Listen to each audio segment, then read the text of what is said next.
Hi friends, this is Miss Regine, and today we are going to learn a way to determine if a table shows a linear function or not, if something shows a linear relationship or not.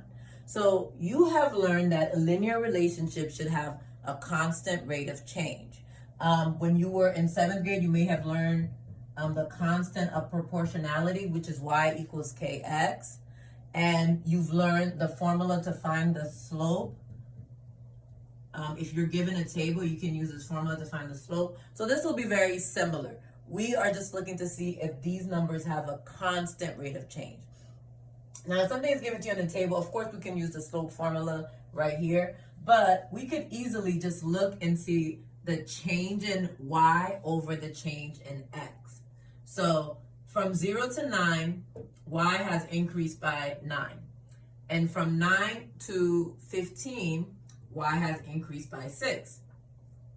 Now, on the other side, from 0 to 18, y has increased by 18. And from 18 to 30, y has increased by 12. So when you first look at it, it may not seem immediately obvious whether or not there is a constant rate of change here. But let's really compare our fraction.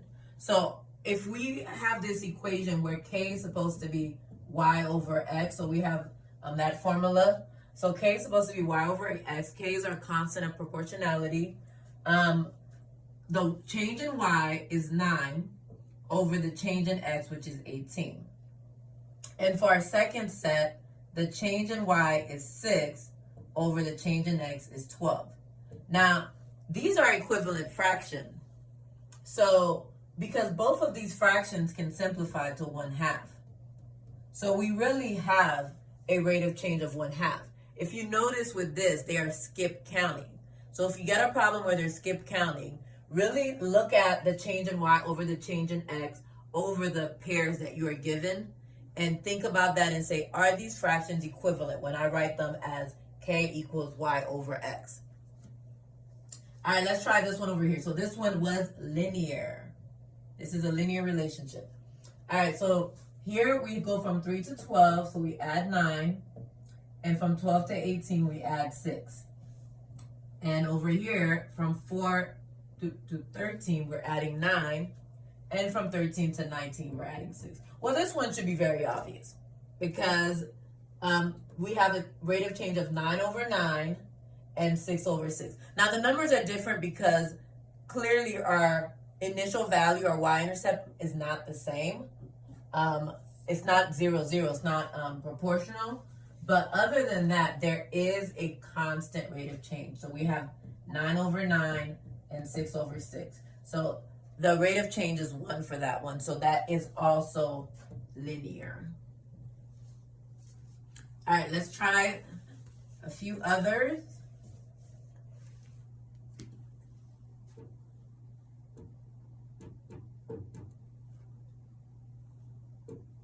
So we have this one, and sometime, you may pull out your calculator, depending on how, this one may not be so bad. All right, so from 0 to 3, we went up 3.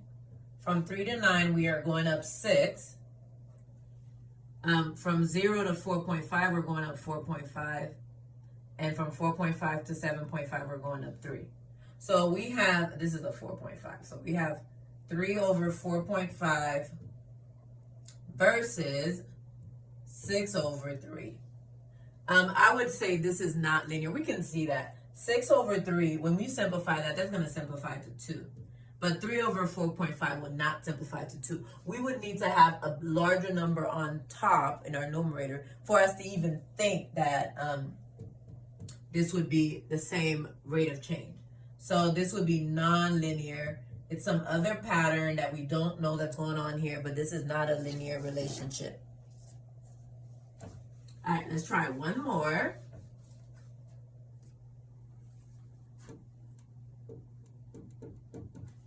So we have negative 9.2, negative 10.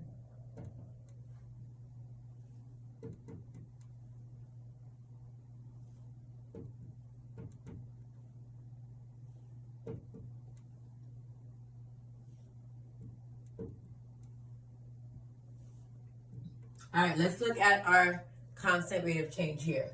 From negative 10 to negative 9, we are adding 1. So if our negative numbers are decreasing, we're actually adding. So we're adding 1. From negative 9 to positive 9, we're actually adding 18 here. And you can use a calculator to help you with this. All right, from negative 9.2 to negative 8.2, we are adding 1. I can see that pattern, but I will use a calculator to find the difference. So if you're using a calculator, you just need to do 9.8 minus negative 8.2. And look, that is 18. So again, it may not have been obvious, but we do have a constant rate of change here. Y over X is 1 over 1 versus 18 over 18. But that means that our constant rate of change is 1. Again, different y-intercept, which we would need to solve for. But that is not the point here. There is one more thing that I would like for you to know about linear relationship. All right, when you have a linear relationship, so this would be an example of a linear relationship. All right, in our linear relationship, if two lines are parallel, they have the same slope. And if two lines are perpendicular, they have different slope. And actually, not just different slope. Their slopes are negative reciprocal of each other. So we would have slope that are negative reciprocal. So let's solve for a line that is parallel to this and a line that is perpendicular to this. So let's see, if we have a parallel line going through point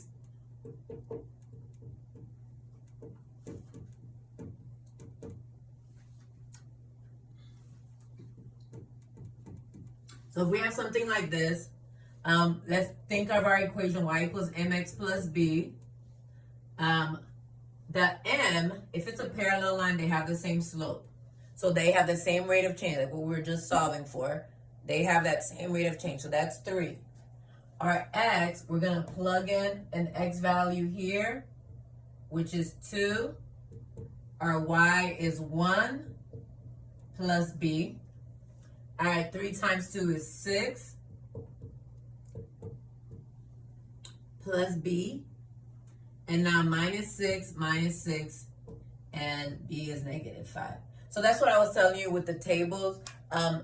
You have to solve for the y-intercept for the different tables that we had. One of the, I think, well, a couple of them did have the y-intercept because the y-intercept is where x equals 0, but it was not obvious, and I will show you with that also.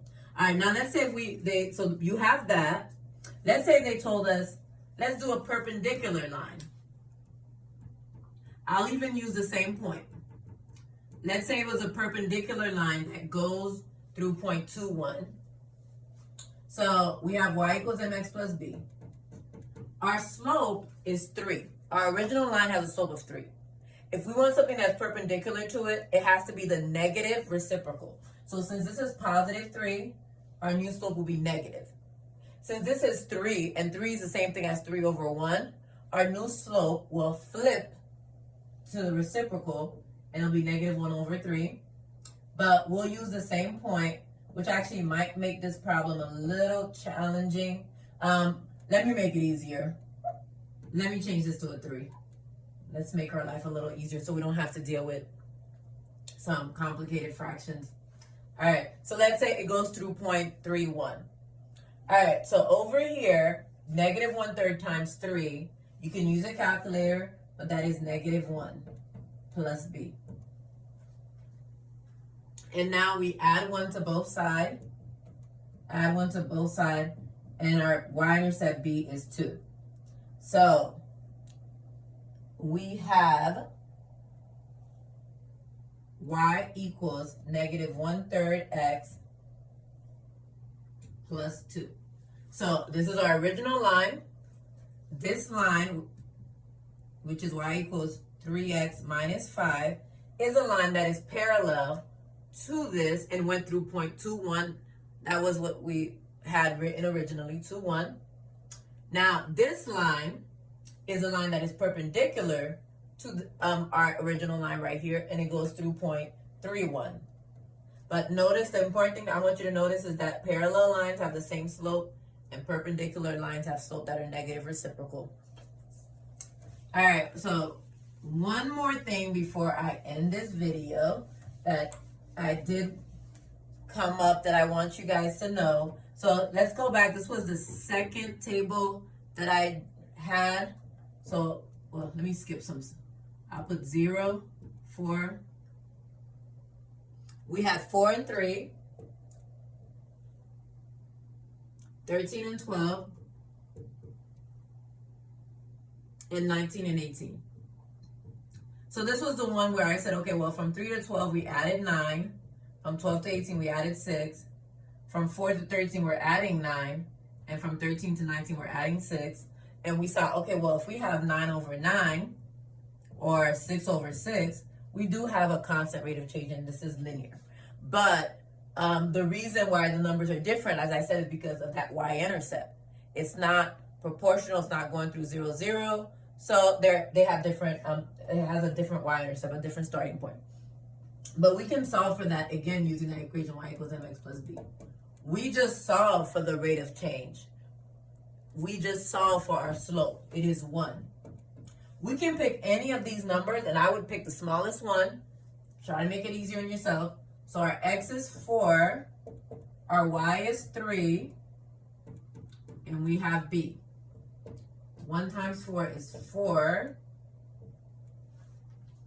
And then minus 4 on both sides, minus 4 on both sides. So b equals negative 1. So our equation for this table is y equals, remember in algebra, we often don't even write that 1 when it's a slope of 1. We don't write it in front of the variable. So y equals x minus 1 is the equation for the line that matches with this table.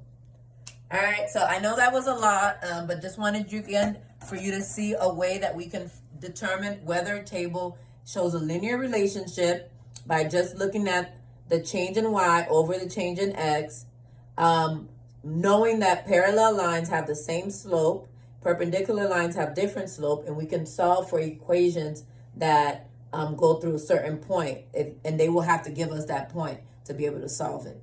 All right, hope this was helpful. Remember to like and subscribe, and see you next time. Bye.